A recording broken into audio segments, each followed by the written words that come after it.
지금부터 이사야 미가서를 우리 함께 보도록 하겠습니다. 이사야는 나는 구원을 베푸는 하나님이다. 나 외엔 다른 신이 없다라고 하는 핵심 구절을 가지고 있습니다. 우리가 예언서 시작하면서 우리 성경에는 이사야가 가장 처음에 나오지만 우리가 지난 시간까지 요엘, 요나, 아모스, 호세아를 보았습니다. 이건 우리가 열왕기 하라고 하는 역사의 빨랫줄의 말씀을 우리 차례로 보기 때문에 이렇게 보았고요. 지금 시간에는 우리가 이제 이사야, 미가 말씀을 함께 우리 보도록 하겠습니다. 이사야는 여호와는 구원이시다라고 하는 뜻을 가지고 있습니다. 여호수아 또 여호와는 구원이시다. 또 엘리야는 여호와가 하나님이시다. 엘리사는 여호와가 구원이시다라고 하는 이런 뜻을 가지고 있습니다. 또 선지서의 이름은 그 예언자의 그 예언의 성격을 가지고 있는데 바로 이 이사야 말씀은 그 당시에 하나님을 의지하지 않는 백성들을 향해서 여호와 구원이시다라고 하는 이러한 뜻을 가지고 하나님의 말씀을 선포하고 있습니다.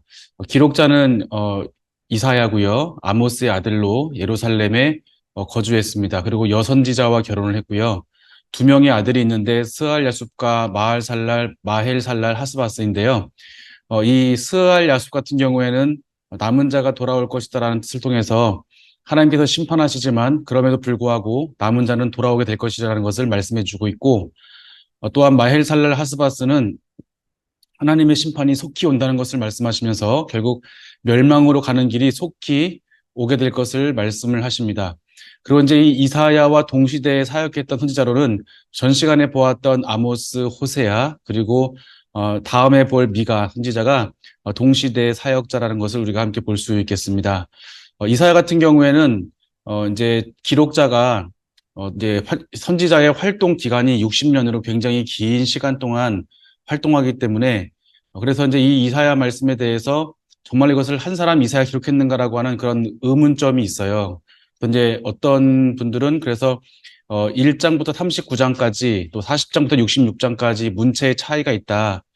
또 이제 1장부터 39장까지는 심판에 관한 내용이고 40장부터 66장은 위로와 소망에 대한 내용이다라는 이제 그러한 근거로 해서 이사야가 뭐 제1 이사야, 제2 이사야 또는 이제 제1 이사야와 제2 이사야를 다시 나눠서 제2 이사야, 제3 이사야 이렇게 나누는 경우도 있습니다. 저희는 이제 이사야를 단독 기록으로 보고 있는데요. 그것은 이사야가 전체 기록자가 이사야로만 언급하고 있고 또 1장부터 39장, 그리고 40장부터 66장까지의 언어나 문장이나 상징이나 수사법이 유사하기 때문입니다. 그리고 뭐 특징적인 이러한 용어들이 공통적으로 나타나고 있고요. 또 유사 구절이 많이 나타나고 있습니다. 그리고 이제 40장부터 66장까지는 예루살렘이 멸망하지 않고 그대로 유지되고 있는 포로기 이전의 그 모습을 보여주고 있고 또 40장부터 66장까지 우상숭배와 관련된 다신교 세계관의 배경이 되고 있어요. 근데 이 다신교 우상숭배에 대한 문제는 예루살렘이 멸망하고 나서는 이런 문제가 있지 않았습니다. 그렇지만 바로 이 40장부터 66장에는 이런 다신교의 세계관이 있는 걸 보면은 이 시대는 후대의 것이 아니라 이사야 시대 그때라고 우리가 볼 수 있겠고요. 그리고 70인역이나 또 외경이나 집에서 이런 부분에서는 이사야를 단일 저작으로 보고 있습니다. 지금 보시는 도표는 이제 왕제가 선지자 말발굽이라고 하는 건데 바로 북이스라엘과 남유다의 선지자의 모습에 대해서 나타나 있습니다. 여기 보시는 바와 같이 북이스라엘의 그 아모스와 호세아 그리고 남유다에는 우리가 이사야와 미가가 있는데 그래서 우리 역사의 빨랫줄이죠. 열왕기 상부터 열왕기 하까지 이어지는 역사의 빨랫줄에 우리가 이 성경이 어디에 위치했는가 어떤 배경으로 하고 있는가를 굉장히 우리가 자세히 보아야 그 메시지를 우리가 바르게 이해할 수 있습니다. 이사 같은 경우는 우시아 때부터 히스기야까지인데요. 이때가 바로 이제 열왕기 하로는 20장까지의 말씀이에요. 그리고 이제 이사야는 8세기부터 7세기가 걸쳐서 60년 동안 활동을 했는데 이때가 이사야 처음에 나오는 것처럼 우시아, 요담, 아하스, 히스기야 시대의 예언의 말씀입니다. 성경에서는 히스기야까지라고 말하지만 히스기야의 마지막은 므낫세와의 공동 통치를 했기 때문에 므낫세의 시기라고 볼 수 있습니다. 이 시기는 유다의 제2 번영기, 그러니까 솔로몬 이후에 북이스라엘에는 여로보암 2세, 남유다에는 우시야 시대, 굉장히 번성했던 이 시기에서부터 또 급속도로 쇠락의 길을 걷는 이렇게 아하스 시대부터 히스기야 때까지 굉장히 이러한 다양한 국가의 이 존폐 위기에까지 머무르는 이런 기간 동안에 이사야는 가장 번성했을 때부터 가장 쇠락해지는 이러한 기간에 활동을 했습니다. 이때 주변 국가는 야수르라고 한 나라인데 살만에세 3세 이후에 쇠퇴하기 시작해서 암흑기를 벗어나고 디글랏빌레셀 3세가 등장하는 이 시기. 그래서 아수르가 살만에세 3세 때 이 왕이 죽고 나서 이제 이 레반트 지역에 관여할 수 없을 때 그때의 북이스라엘과 남유다의 왕이 여로보암 2세와 또 남유다에는 우시야 왕이었습니다. 그러니까 이때는 그 두 나라가 하나님 앞에 순종해서 또 주의 말씀을 잘 따라서 번성했다기보다는 주변의 반사 이익을 통해서 번성했던 그러한 시기이고요.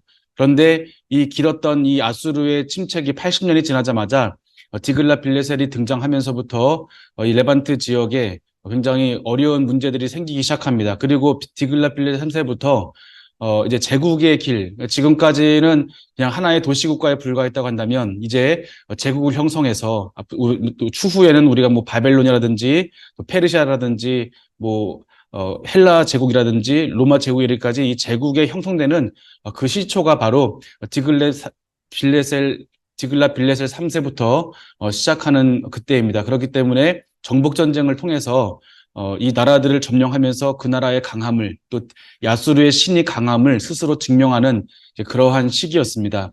아수르는 이 기간, 특별히 주전 722년 이때 아람을 정복하고 또 729년에는 바벨론을 정복하고 722년에 북이스라엘을 정복했습니다. 그리고 이제 히스기야 시대의 사네립은 유다의 아주 많은 48개의 성읍 중에서 예루살렘만 남겨놓고 다 정복을 하였는데요. 이러한 유대의 쇠락은 그들의 죄로 인한 것이었고 이에 대해서 하나님께서는 이사야와 미가를 통해서 남유다에 경고를 하시는 이제 그런 내용을 우리가 함께 살펴볼 수 있습니다. 그래서 그 왕의 시대에 누가 왕이 되느냐에 따라서 누가 하나님을 의지하지 않고 또 아수르를 의지하거나 애굽을 의지하는 이런 모든 상황 속에서 바로 하나님께서 이들에게 메시지를 통해서 경고하시는 그런 내용을 볼 수 있겠습니다. 배경으로는 국제 정세는 좀 전에 말씀드린 것처럼 아수르의 발흥기였는데요. 살만 3세 이후에 80년의 침체기를 지나서 디글랏빌레셀 3세의 등장으로 아수르가 굉장히 강력해지는 이제 그러한 시간입니다. 그리고 이때 디글랏빌레셀 3세를 시작해서 사네리빗과 에사라돈, 아수르 바니팔 등 강력한 제국주의 아수르가 되어져 가고 있고요. 또 아하스 시대부터 므낫세 시대까지 이렇게 아수르의 이 최전성기 시대에 이사야가 활동을 합니다. 하나님께서는 이 아수르를 심판의 몽둥이와 막대기로 사용하시면서 이스라엘을 벌하시고 그들이 하나님께 돌아오기를 간절히 원했던 것이죠. 국제 정세가 이랬다고 한다면 국내 정세는 아수르의 제국화 시기에 이 시기에 어떻게 대응할 것인가. 여로보암 2세나 아수르 그 우시아 시대에는 뭐 아람이라든지 아니면은 아수르라든지 그 아래쪽에 있는 애굽이 이 레반트 지역, 그러니까 북이스라엘과 남유다가 있는 이 지역에 영향력을 행사할 수 없던 이 시대여서 그들이 그냥 편안하게 생각할지 모르겠지만 그 이후에는 아수르의 등장으로 인해서 이 국제의 정세가 바뀌게 되자 이 나라가 어떻게 살아갈 것인가에 대해서 친아수르를 할 것인가 아니면은 친애굽을 할 것인가 반아수르를 할 것인가 아니면 애굽과 동맹을 할 것인가 이러한 부분에 대해서 첨예하게 갈등이 대립되는 그러한 시간이 있습니다. 그리고 어느 편에 설 것인가에 대해서 국가의 존폐이가 달리기 때문에 그래서 왕의 결정에 따라서 굉장히 국내 정세가 어렵게 변화되어지는 그런 모습도 함께 살펴볼 수가 있겠습니다.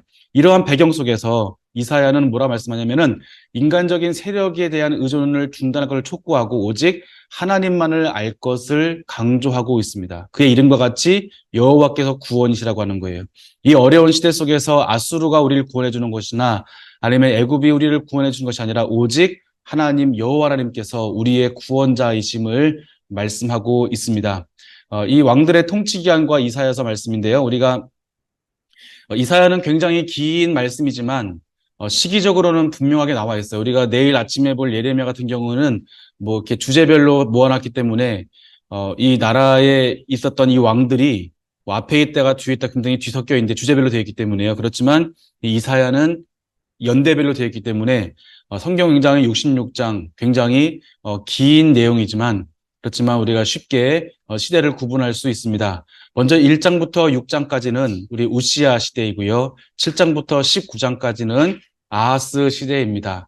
그리고 20장부터 39장까지는 히스기야 시대고요. 40장부터 66장까지는 므낫세 시대입니다. 특별히 이제 우리 1장, 6장 보면은 이때 우시야 시대인데 이때는 정치적인 위협이 전혀 없고요. 또 외교적인 노력도 하지 않아도 그 나라가 살아가는데 별 문제가 없었습니다.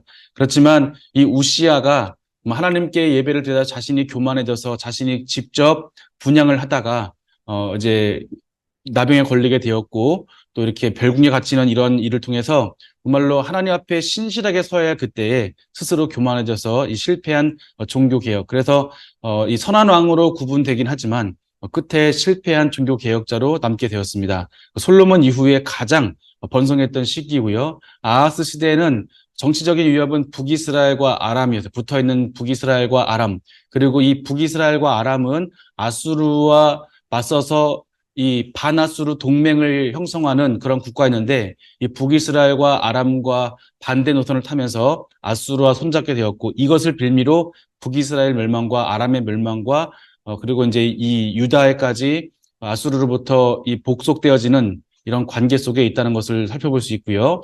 히스기야 시대는 이미 아하스 시대부터 무너진 그 국가의 이런 형태 가운데 아수르로부터 이미 이제 그 지금까지는 남유다가 있을 때 그 북쪽에 있었던 아람이라든지 또 북이스라엘에 대한 이런 방패막이 없어졌기 때문에 아수르와 이제 근접해 있는 상황이고요. 또 바로 밑에는 애굽과 이렇게 근접해 있는 상황이기 때문에 아수르와 애굽 사이에 껴 있는 이러한 상태에 있었습니다. 히스기야는 이 시기에 동일하게 그 북이스라엘이 멸망하는 것을 보고 또 하나님 앞에 종교 개혁을 시작하기 시작했고 이것을 통해서 이 신앙으로 또 기도로 회복하는 것 같았지만 끝에는 또 교만해져서 또 이 성전의 멸망의 원인이 되는 그런 왕이기도 합니다.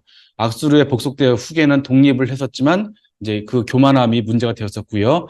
므낫세는 아수르의 정치적인 이런 위협이 있었고요. 그리고 이 종교적으로도 우상 숭배를 했고 아수르에 복속됐던 그런 왕입니다. 그리고 이제 우리가 아하스와 므낫세 같은 경우는 자신들의 자녀를 불로 지나가야 할 만큼 또 아하스는 이 아수르의 종교를 수입해서 바로 그 그대로 그 본을 떠가지고 예루살렘 성전에 안치할 정도로 굉장히 우상 숭배에 열심히 있었던 왕이에요. 그래서 아하스와 이 므낫세 시대 굉장히 종교적으로 음란했던 그러한 시대였고요. 이러한 시기에 이 이사야는 하나님의 말씀을 선포하는 그런 내용을 우리가 함께 살펴볼 수가 있습니다. 자, 바로 이제 이 시대가 여로보암 2세 그리고 우시야 왕 시대고요. 그래서 이제 이 시기 보면은 이 솔로몬 이후에 가장 번성했던 이러한 시기임을 보여주고 있습니다. 네, 그래서 여기 보시면 이제 그 솔로몬 이후에 가장 번성했던 시기임을 볼 수가 있겠고요. 그 다음에 우리가 이제 요담 시대, 이 시기를 보게 된다면 북이스라엘의 이 문하헤미 죽자 길랏에 있던 베가가 요단강을 건너서 부가히야를 죽이고 북이스라엘의 왕이 되었던 이러한 시기이고요. 또 베가가 사마리아의 왕이 되자 요담이 그 요단 동편을 지역 공격해서 길랏을 차지하게 되고요. 또 아수르의 드글라필 3세가 아람을 압박하기 시작했던 이러한 시기이고 이 시기에 반아수르 동맹 그러니까 이쪽에 있던 이제 12개의 국가들이 이제 이 아수르의 이러한 그 제국주의로 넘어오는 여기에 맞서기 위해서 반아수르 동맹을 맺는 이제 그러한 시기였습니다. 근데 아하스는 이 시기에 선택을 이들의 이 아수르의 반아수르 동맹을 거절을 하고 그리고 아수르에 오히려 이 편지를 보내서 이 사실을 알리게 되면서 아수르가 아람과 북이스라엘과 이 레반트 지역에 침공하게 되는 원인을 제공하게 되었고 결국에는 이것이 또 유다에까지 어려움을 겪게 되는 그러한 문제가 있게 되었습니다. 그래서 도리어 유다가 이런 어려운 상황 가운데 처해진 것을 함께 살펴볼 수 있고 나라가 굉장히 좀 전에 보았던 이러한 지도를 보시면 유다가 굉장히 번성하고 큰 솔로몬 이후에 가장 번성했던 시기였지만 아하스 시대가 되어서는 이렇게 나라가 48성읍 중에 두 성읍만 남게 될 정도로 굉장히 쇠약한 어떻게 보면은 풍전등화와 같이 굉장히 연약한 상황 속에 있다는 것을 우리 살펴볼 수가 있겠습니다. 기록 연대를 보시면 740년부터 680년, 주전 740년부터 680년까지 이 이사야 선지자는 사역을 했고요. 그 근거로는 우시야 왕이 죽게 된 해부터 시작을 했는데 이때가 바로 740년입니다. 그래서 이때부터 시작을 했고 그리고 히스기야 왕 때까지니까 히스기야 왕이 686년까지 통치를 했고요. 마지막에 히스기야 왕이 10년 정도는 므낫세와 공동 통치를 했기 때문에 그래서 우리가 히스기야 성경에는 히스기야 시대까지라고 했지만 히스기야의 마지막 시기에는 므낫세의 10년 통치도 포함되어 있고요. 또 이제 므낫세 왕 때 이제 이사야가 순교했을 때가 680년인데 37장 이사야 37장에 보면은 거기에 이제 에스라돈이 왕이 되는 이런 과정이 있는데 그 시기가 681년입니다. 그래서 이사야의 이러한 기록 시기를 우리가 740년부터 680년까지 이렇게 기록 연대를 살펴볼 수가 있겠습니다. 기록 목적은요, 구원은 사람이 아닌 하나님께서 나온다는 진리를 가르치려 한다는 것이고요. 죄에 대한 심판과 남아있는 자를 구원하시고 회복하는 일을 통해서 하나님의 거룩하심과 영광을 드러내는 것입니다. 그리고 하나님 외에는, 여호와 하나님 외에는 다른 신이 없다는 진리를 가르치려고 기록이 되었습니다. 자, 보시면 열왕들의 죄에 대한 이야기인데 아하스, 히스기야, 므낫세 시대에 대한 그런 말씀이에요. 그리고 이제 우리가 이 성경을 볼 때 훌륭한 왕들이 많이 있죠. 솔로몬 같은 경우는 열왕기 때 보셨겠지만, 이 처음에는 지혜로운 왕이었지만 마지막에는 그 지혜를 잘못 사용하고 또, 이 천명 되는 후궁과 또 아내들로 인해서 그러한 이제 우상 숭배를 하기 시작했고 하나님의 사람이 두 번 나타나서 그것을 이제 경고를 했지만 하나님의 말씀에 돌이키지 않아서 솔로몬의 우상 숭배로 인해서 왕국이 분열되어지는 이러한 원인을 제공했죠. 그리고 여로보암은 이 솔로몬의 이 후대에 있었던 그 나라를 다시 시기하게 해서 하나님께서 맡겨진 사명이 있는데 하나님께서 종교개혁의 사명을 주셨지만 오히려 이것을 거짓 종교를 만들고 우상 숭배하게 돼서 이것이 또한 이제 여로보암의 죄가 여로보암이 북이스라엘을 태동케 하였지만 결과적으로는 이 사람이 초대 왕이었지만 여로보암의 죄를 인해서 북이스라엘 멸망의 원인을 가지고 왔습니다. 오므리는 뭐 말할 것도 없이 이 시돈의 공주와 이 정략 결혼을 맺게 되면서 이제 바알 숭배를 하게 되었고요. 또 아하술은 아수르 종교, 굉장히 연약한 가운데 있었지만 이 가운데서 아수르를 그렇게 쫓아다니고 아수르의 모든 종교를 다 수입해서 하는 이러한 아수르 종교의 신봉자였고 그래서 이 성전을 폐하고 성전의 안에 아수르의 신을 갖다 놓는 이러한 일도 하게 되었습니다.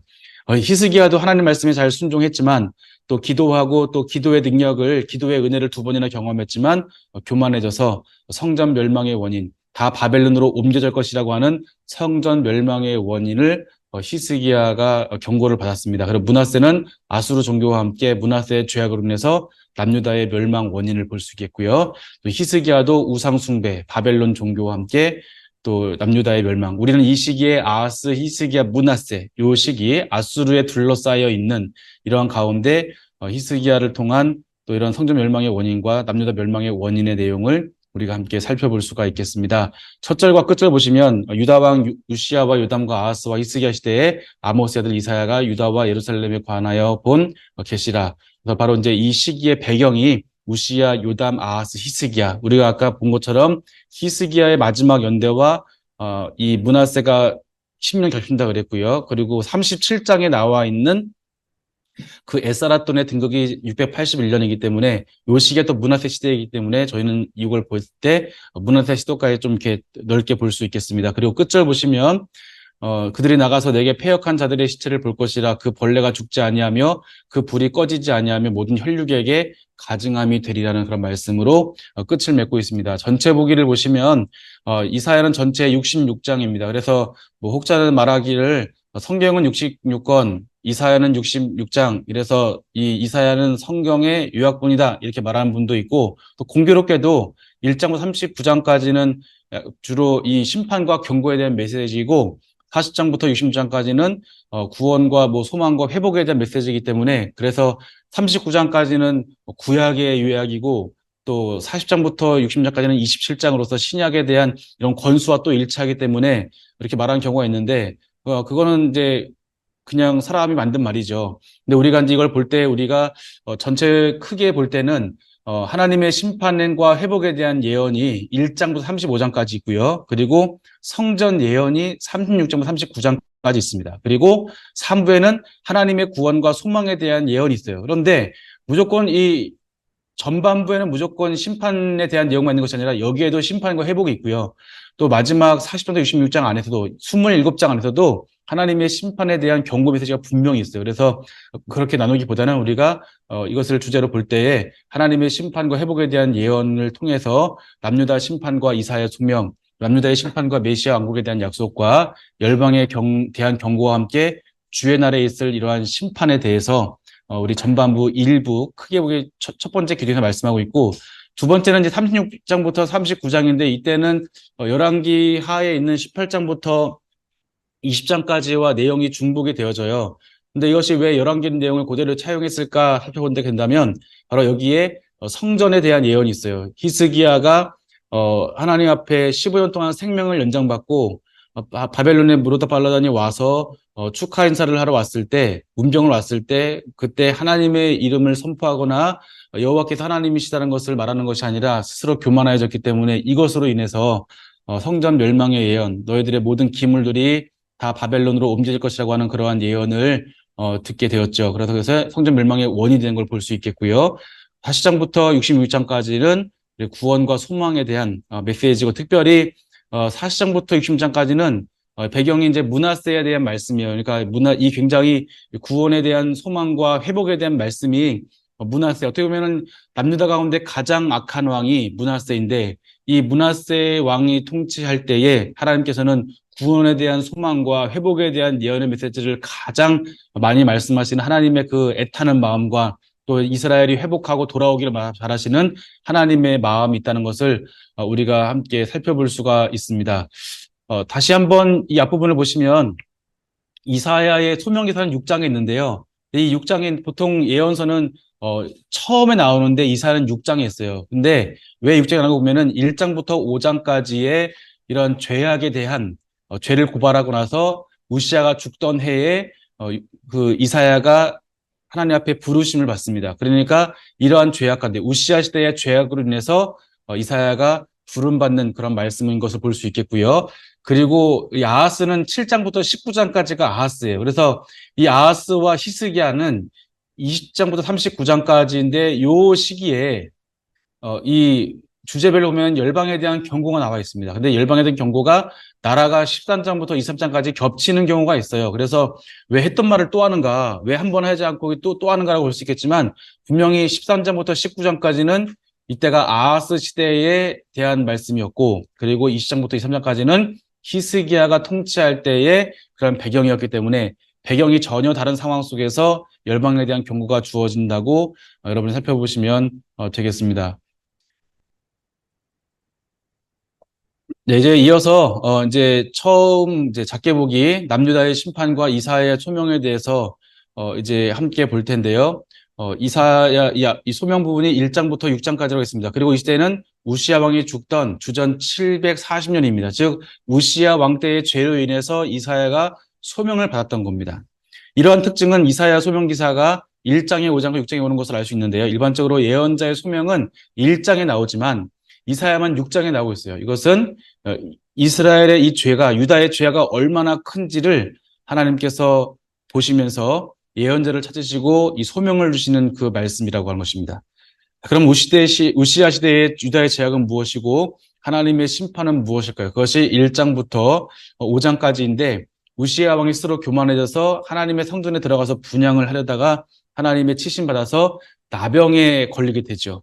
그리고 별궁에 머물게 됩니다. 이 시기는 비록 정치적으로는, 경제적으로는 풍요롭고 안정적이었지만 하나님께서는 유다에게 큰 복을 주셨던, 굉장히 유대를 찾아볼 수 없는 굉장히 좋은 시기였지만, 그런데 이들이 하나님을 배반하고 또 헛된 예배를 드렸던 것이 바로 그 원인이었습니다. 자, 그래서 이제 또 이어서 보시면 하나님께서 이 심판하시는 원인을 보게 되면 남유다를 향한 이 심판에서 말씀하시는데, 하늘이여 들으라, 땅이여 귀를 기울이라, 여호와께서 말씀하시기를 내가 자식을 양육하였거늘 그들이 나를 거역하여도다. 하나님의 말씀을 거역한 거예요. 자, 그러면 소는 임자를 알고 나귀는 그 주인을 구유를 알건만은 이스라엘 백성은 알지 못하고 나의 백성은 깨닫지 못한다고 하는 거예요. 동물들은 알아보는데 이스라엘은 구원이신 하나님을 알지 못한다고 하는 거예요. 동물들은 자기 주인을 알아보지만 하나님의 백성은 하나님께서 그들의 여호와가 하나님이신 것을 알지 못한다고 하는 것입니다. 슬프다 범죄한 나라요 허물진 백성이요 행악의 종자요 행위가 부패한 자식이로다. 그들이 여호와를 버리며 이스라엘의 거룩하신 이를 만홀히 여기어 멀리하고 물러갔도다. 그러면 이렇게 하나님께서 분노하시는 이유가 무엇인가? 슬프다 범죄한 나라 허물진 백성 행악의 종자 행위가 부패한 자식.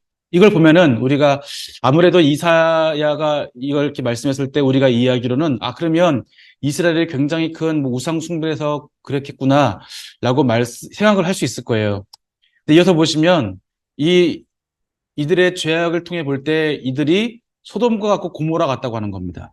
자, 그러면 이 패망한 소돔과 고모라를 예를 드시면서 그들에게 말씀하시는데 그럼 이들의 죄악은 무엇인가? 솔로몬 시대처럼 우상 숭배했는가? 아니면 아합 시대처럼 바알을 숭배했는가? 여로보암처럼 거짓 종교를 만들었는가? 근데 하나님께 슬퍼하시고 탄식하는 것은 그런 내용이 아니었어요. 여기서 말씀하실 때 너희의 무수한 재물이 내게 무엇이 유익하뇨? 나는 순령의 번제와 살찐 짐승의 기름에 배불렀고 나는 수송아지나 어린 양이나 순념소의 피를 기뻐하지 아니하였노라. 너희가 내 앞에 보이러 오니 이것을 누가 너희에게 요구하였느냐? 내 마당만 밟을 뿐이니라. 이들의 제약이 무엇입니까? 우상 숭배나 거짓 종교나 바알 숭배가 아니라 말씀 보니까 이들이 제사를 드렸던 거예요. 제물을 드렸던 거예요.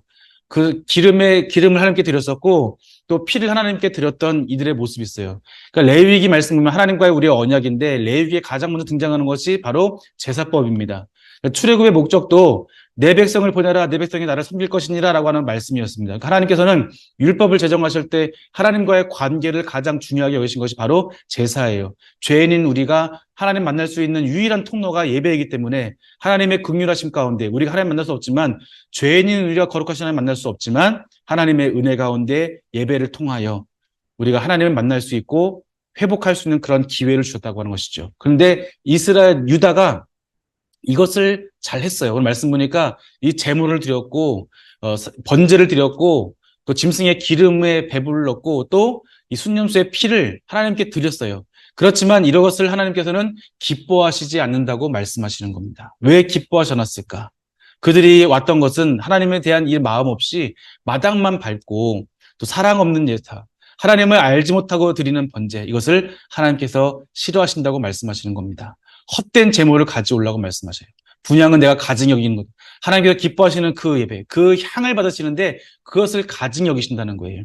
하나님께서 또 절기를 만드셨습니다. 월삭과 안식일과 대회 모이는 것을 하나님께 기뻐하시는데 이 대회를 통해서 이 절기를 통해서 하나님의 구원하심을 알아가고 하나님께서 우리에게 베푸신 하나님의 은혜를 경험하는 그러한 시간인데 이것도 하나님께 마찬가지라고 하는 거예요. 이것을 악을 행하는 것, 이러한 기회에 오히려 더 악을 행하는 너희들의 모습을 견딜 수 없다고 하는 거예요. 하나님을 만날 때는 죄인 우리가 하나님 만나기 때문에 회복하는 것이기 때문에 우리가 마음을 다해서 뜻을 다해서 우리의 힘을 다해서 여호와 하나님을 찾고 하나님께 간절히 구해야 되는데 이들이 성회와 아울러서 악을 행한다고 하는 거예요. 그것을 견딜 수 없다고 하시는 거예요. 월삭과 정한 절기, 하나님께 구원을 받은 백성들이 나와서 하나님께 예배하는 또 하나님의 구원을 기억하는 이 모든 절기에 대해서 하나님께서는 이것이 무거운 짐이시라고 하는 거예요. 왜 그런가? 15절 보니까 내가 손을 펼 때 내가 내 눈을 너에게 가리고 너희가 많이 기도할 때 내가 듣지 않냐리나. 그러니까 하나님을 손에 펼고 기도도 하고 또 하나님께 간절히 기도하지만 그걸 또 기도도 열심히 해요. 그런데 왜 그런가? 그들이 편 손에 피가 가득하다고 하는 거예요. 하나님을 사랑한다고 하면서 하나님께 나와서 예배를 드리지만 그의 삶은 정의와 공의가 없어진 이웃들에게 사랑을 행하지 않고 오히려 그들의 손에 피를 묻히면서 그들의 유익을 위해 살았던 그들의 모습에 대해서 하나님께서 이들의 모습을 드러내십니다. 우리가 이제 좀 전에 보았다는 아모스도 마찬가지지만 바로 이 하나님께 향한 진실함이 없는 예배, 절기를 미워하시고 또 성회를 기뻐하지 않는 번제나 소제, 이게 중요한 것이 아니라 번제나 소제는 하나님께 나아가는 통로일 뿐이에요. 그러면 그 통로를 통해서 우리가 마음을 다해서 진심을 다해서 힘을 다해서 예배드리고 또 우리가 우리의 성품을 다해서 예배해야 되는데 그런 예배는 온데간데 없고 그냥 우리가 자리만 채우면 우리가 거기 밟기만 하면 우리가 그 자리에 있기만 하면 하나님께서 이 예배라고 하는 걸 통해서 예배가 무엇인가 그 형식을 통해서 내가 변화되어지고 한다는 이러한 잘못된 생각 속에 이들은 그 예배를 이용하고 하나님께 나아가지 않았다는 것입니다. 그래서 말씀하시기를 신실한 성읍이 어찌 창기가 되었는가. 정의가 거기에 충만하였고 공의가 그 가운데 거하였으니 이제는 살인자들 뿐이로다. 오히려 하나님께 고침을 받고 하나님께 참된 예배를 드려야 되는 그 시기에 그들은 오히려 살인자의 모습으로 하나님께 나와 있다고 하는 겁니다. 우시아 시대, 굉장히 나라가 잘 됐던 시기예요. 오늘 말씀 보니까 예배도 참 잘 드렸어요. 월삭으로 안식일로 절기로 잘 드렸습니다. 그런데 이들의 모습에는 하나님을 향한 사랑도 없었고요. 또 그들에는 손에 피가 묻어 있고요. 그들의 모습 마치 살인자처럼 하나님께 나와 있다고 하는 거예요. 호세아에서 말씀하신 것처럼 나를 알고 나를 사랑해라고 하신 말씀을 우리가 기억을 해야 됩니다. 그 다음에 이러한 이들의 모습에 대해서 하나님께서는 주의 날, 주의 날이라고 하는 것은 원래 신원의 날로서 하나님께서 우리 하나님 되어주셔서 우리를 괴롭히는 나라에 대해서 그들을 심판하시고 우리를 구원하신 날이 바로 주의 날이지만 우리가 전 시간에 보았던 것처럼 요엘서에서 이 주의 날이라고 하는 것은 이스라엘에 향하신 하나님의 심판일 수 있다는 거예요.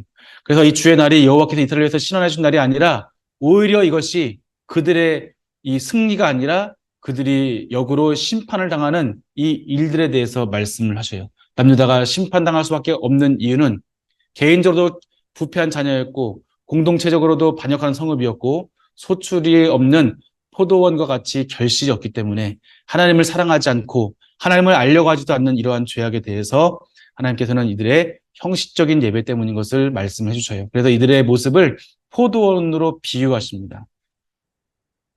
땅을 파서 돌을 제하고 극상품 포도를 심었도다. 그 중에 망대를 세웠고 그 안에 술틀을 팠도다. 좋은 포도 맺기를 바랐더니 들포도를 맺었도다. 하나님께서 좋은 포도를 얻기 위하셔서 땅을 파시고 돌을 제하시고 땅을 옥토와 같이 맡으시고 거기에 극상품 포도를 심은 거예요. 심는 이유는 있습니다. 왜 사과나무를 심습니까? 사과 열매를 얻기 위해서요. 포도나무를 심는 이유는 그 포도 열매를 얻기 위해서요. 극상품을 심었습니다. 그러면 극상품 포도 열매를 얻기를 바라는 것이 바로 이 포도나무를 심은 이 주인의 마음일 거예요. 그런데 거기에 또 이것을 잘 가꾸어서 망대를 세우고 술틀을 파고 이 포도나무에서 포도 열매를 따서 이제 포도주를 만들 이럴 생각에 만들었지만 이제는 좋은 포도 맺기를 바랐더니 들포도를 맺은 거라고 말씀하셔요. 하나님께서 이스라엘을 향한 또 유다를 향한 이러한 기대감이 좋은 포도 열매가 맺는 것이었습니다. 그래서 이들의 죄악을 경고하시는데 탐욕과 쾌락과 반역과 부도덕과 또 교만과 불의였습니다. 하나님보다 재물을 더 사랑하는 이런 사람들은 화해할 것을 말씀하시면서 그들의 탐욕을 지적하시고요. 하나님보다 쾌락을 추구하는 이러한 사람들, 또 반역에 대해서는 순종보다 조롱을 선택한 사람들, 또 부도덕에 대해서는 선보다 악을 행하는 사람들, 교만에 대해서는 하나님보다 자신이 더 지혜롭다고 생각하는 이러한 사람들은 화가 있을 것이라고 말씀하고 있습니다. 불의는요, 다른 사람들의 권리는 무시하면서 자신들의 권리만을 돌보는 이런 사람들에 대해서 화 있을 것이라고 말씀하십니다. 정의와 공의를 행하시는 하나님의 뜻이 있어요. 하나님 백성으로서의 모습이 있어요. 우리가 그리스도인이지만 예수님을 믿는다고 교회에 온다고 해서 이렇게 되는 것이 아니라 예수님의 삶이 우리 가운데 있고 예수님께서 걸어가신 길을 우리가 걸어가야 우리가 그리스도인 할 수 있는 것처럼 하나님께서는요, 우리에게 원하시는 것은 정말로 하나님을 사랑하듯이 우리의 이웃을 사랑하고 하나님 말씀하신 정의와 공의와 인자를 행하는 것이 바로 우리 하나님 백성들에게 성도들에게 있어야 될 우리 삶의 모습이라고 하는 거예요. 그런데 이스라엘이 하나님께 예배는 열심히 드렸지만 우시아 시대 때 열심히 예배는 드렸지만 이 예배가 능력을 상실해 버렸습니다. 그러면 예배가 문제 있었던 것입니까? 아니에요. 예배를 드리고자 하는 이 사람들의 모습, 이스라엘의 모습, 유다의 모습이 문제가 있었던 것입니다. 그래서 이러한 시기에 이사야가 소명을 받아요. 우시아 왕이 죽던 해 740년이죠. 이때 내가 본즉 주의 들린 보좌에 앉으셨는데 그의 옷자락은 성전에 가득하였고 하나님께서는 우리가 예배를 드린다고 해서 하나님께서 영광하신 게 아니라 하나님은 영광이셔요. 하나님의 옷자락, 하나님의 영광이 이미 성전에 충만하시고 거기에 사는 어떤 하나님이냐? 그분은 거룩하다, 거룩하다, 거룩하다 만군의 여호와의 영광이 온 땅에 충만하다. 하나님께서 우리가 예배를 드리셔야만 하나님께서 거룩하시고 우리가 예배를 드려야만 하나님의 영광이 가득한 것이 아니라 하나님은 스스로 계신 분으로서 천지를 만드신 하나님으로서 또 우리를 애굽의 종되었던 우리를 건져내어 주셔서 또 땅을 파고 돌을 제하여서 극상품 포도나무를 심은 하나님, 그 하나님께서는 우리가 하나님께 나아가서 예배 드려야 거룩하신 분이 아니라 그분은 원래 거룩하신 분이에요. 그분의 영광이 온 땅에 충만한 모습을 이사야가 봅니다. 그렇지만 하나님은 이러한 그들의 어려운 상황, 그들의 갑갑한 이러한 심정 가운데, 그 모습 가운데 하나님께서 말씀하신 거예요. 내가 누구를 보내며 누가 우리를 위하여 갈고. 하나님의 소원은 하나님의 이 사랑을, 하나님의 마음을 전할 자가 누구인가. 저렇게 예배를 드리면서 내 마음도 모르고 정의와 공의를 향치 아니하고 손에 피를 묻히고 살인자처럼 예배 드리는데 누가 나의 마음을 전할 수 있을까? 하나님께서는 이사야에게 하나님의 영광의 모습을, 하나님의 거룩하신 모습을 보여주시고 나서 이사야에게 이러한 질문하셔요. 내가 누구를 보내며 누가 우리를 위하여 갈까? 누가 나의 마음을 전할까 했을 때 이사야 고백합니다. 주님, 제가 여기 있습니다. 저를 보내주십시오라고 말씀을 합니다. 하나님도 말씀하시죠. 이 백성에게 이르기를 내가 듣기는 들어도 깨닫지 못할 것이요. 너희가 보기는 보아도 알지 못하리라. 그들이 하나님 말씀, 이사야가 하나님 말씀을 전해도 듣기는 들었지만 깨닫지 못하고 보기는 보아도 알지 못한다고요. 그러면 그럴 거면 하나님 뭐하러 보내실까요? 10절 말씀 보니까 이 백성이 마음을 둔하게 하며 그들의 귀가 막히고 그들의 눈이 감기게 하라. 염려하건대 그들이 눈으로 보고 귀로 듣고 마음으로 깨닫고 다시 돌아와 고침받을까 하노라. 하나님의 소원은 그들이 고침받는 건데 고침받을 것을 염려하시는 거예요. 왜 그럴까요? 너무나 쉽게 그들이 저지른 큰 죄악보다 너무나 쉽게 금방 돌이켜지면 그들이 또 잘못된 이러한 것을 하나님의 마음을 또 알지 못하고 또 번복하고 반복하는 이러한 죄악 가운데 이제는 그들이 고침받을 그러한 가능성도 상실할까봐 하나님께서는 이들이 온전하게 하나님 마음을 알고 온전하게 깨닫고 온전히 알기를 원하시는 것이 바로 하나님의 마음이었습니다. 이사야가 말씀드립니다. 주님 언제까지입니까? 라고 말씀하셨을 때 하나님께서는 그들의 성읍이 황폐하며 주민이었으며 가옥되는 사람이 없고 토지가 황폐하게 되며 여호와께 사람들을 멀리 옮겨서 이 땅 가운데 황폐한 곳이 많을 때까지가 돼서야 그들이 드디어 들으면 깨닫게 되고 보아서 알게 된다는 것을 말씀하시는 겁니다. 좋은 말도 우리가 많이 들으면 익숙해지죠. 묻어지죠. 그런데 하나님이 정말로 깨닫기를 바라시는 거예요. 그냥 잘못했습니다라고 하는 이 말. 주님 제가 잘못했던 이런 용서의 고백이 그냥 마음 없이 한다고 하면 그 예배도 마음 없는 예배를 싫어하시는데 이런 회개도요. 마음 없는 회개. 회개 자체에도 또한 뭔가 거기에 하나의 이게 능력이 돼서 이 회개만 하면 다 용서받을 수 있어. 이런 잘못된 생각으로 하나님께 나온다고 한다면 이들의 너무 쉽게 죄를 짓고 너무 쉽게 회개하고 너무 쉽게 죄를 짓는 이러한 모습들. 이 모습으로는 이들이 변화될 수도 없고 하나님 나라의 사명을 감당할 수 없고 좋은 포도열매를 맺을 수도 없고 제사장 나라와 거룩한 백성의 사명을 감당하면서 세계 모든 열방의 주 앞에 돌아오기까지 그들이 사명 감당할 수 없다는 거예요. 하나님의 소원이 있었죠. 생육하고 번성할 땅에 충만한 이 삶, 이 삶을 위해서 이스라엘 백성들을 부르시고 아브라함과 이삭과 야곱을 통한 하나님의 약속을 하나님이 부르신 애굽의 종된 자들을 이렇게 세우셔서 그들에게 새로운 가나안 땅, 그 가나안 땅은 아모르서의 죄가 가득 찼던 가장 암울한 땅이고 가장 어두운 땅이었고 가장 용서받기 힘든 땅이었어요. 그렇지만 그 땅에 하나님께서는 이스라엘 백성들을 하나님의 말씀, 하나님의 언약의 말씀을 들려보내셔서 거기에서 새로운 창조를 시작하시는 것이 바로 가나안 땅에서의 이스라엘 백성들의 삶의 시작이라고 하는 거예요. 그렇지만 결과는 어떻습니까? 결과는 우상 숭배와 또한 결과는 하나님을 예배하는 거에 마음이 없는 이들의 모습이 있다고 하는 것입니다. 결국 그들은 701년에 사내립이 쳐들어왔을 때 히스기야와 이스라엘 백성들의 기도로 하나님께서 기도를 응답해 주시고 그들을 18만 5천 명을 멸하신 후에 그제서야 이들이 여호와께서 하나님이신 줄을 알게 되었다고 하는 거예요. 39년이라는 시간이 지나서 알게 되었습니다. 하나님께서는 10분의 1이 아직 남았을지도 그것을 황폐하게 될 것이나 밤나무와 상수나무가 배임을 당하여도 그 그루터기는 남아 있는 것 같이 거룩한 씨가 이 땅에 그루터기니라 하시더라. 네, 하나님께서는 다 멸망할지라도 하나님께서는 그루터기를 남겨주시고 거룩한 씨를 남겨주셔서 다시 새로운 생명을 허락하신다고 하는 것입니다. 두 번째 기둥입니다. 남유다의 심판과 메시아 왕국에 대한 약속이에요. 자, 아하스 시대에 전쟁이 있었는데 아하스 시대에 전쟁을 해서 아람과의 전쟁을 해서 길랏을 빼앗겨 버립니다. 에돔과 전쟁을 해서 엘랏을 빼앗겨 버려요. 블레셋과 전쟁에서 셰펠라 지역을 빼앗겨 버립니다.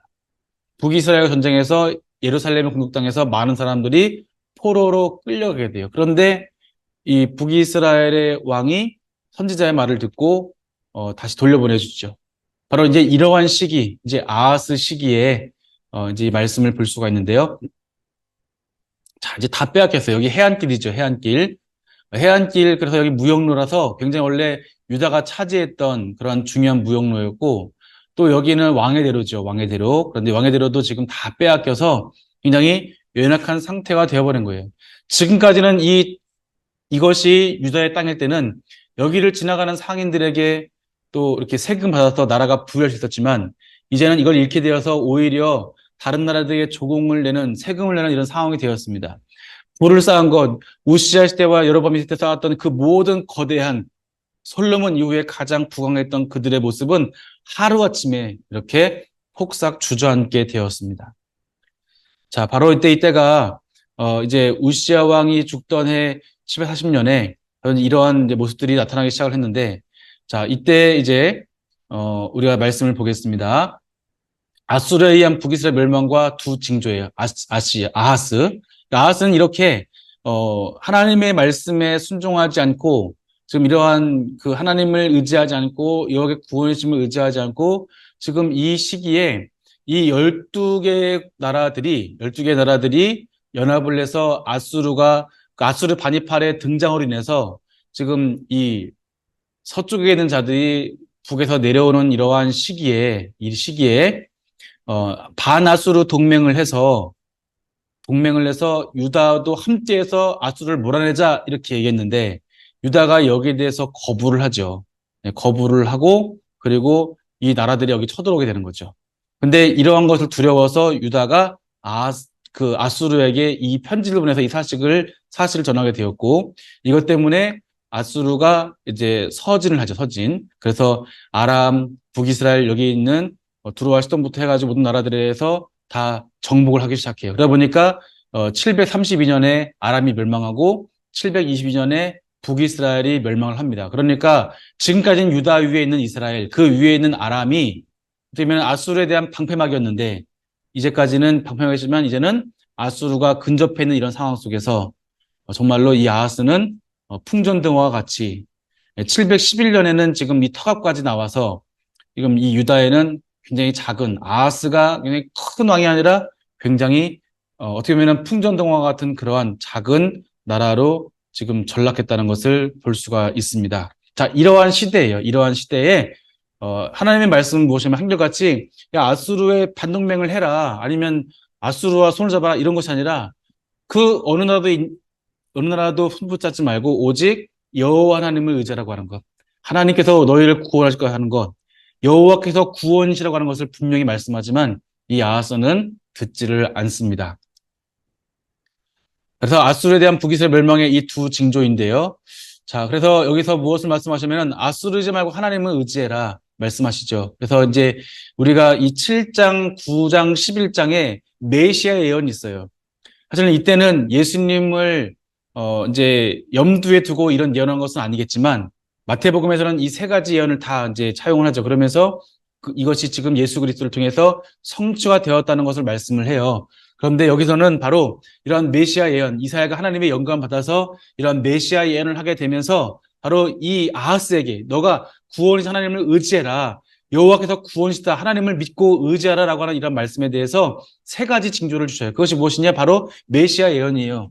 그러면 주께 친히 징조를 너에게 주실 것이라, 보라 처녀가 잉태의 아들을 할 것이요 그의 이름을 임마누엘이라. 이것이 아하스에게 주신 말씀이에요. 아하스는 자기 자녀를 불로 지날 만큼, 또 아수르의 우상을 투입해 와서 성전을 폐하고 거기에서 제사를 드릴 만큼 굉장히 우상 숭배에 열심히 있는 사람이었어요. 그런데 이 사람에게 주신 말씀 무엇이냐? 징조를 보여주겠다는 거예요. 메시아에 대한 징조를 보여주겠다는 거예요. 그러므로 너희가 바로 하나님을 의지하라고 말씀하신 거죠. 두 번째 메시아 예언입니다.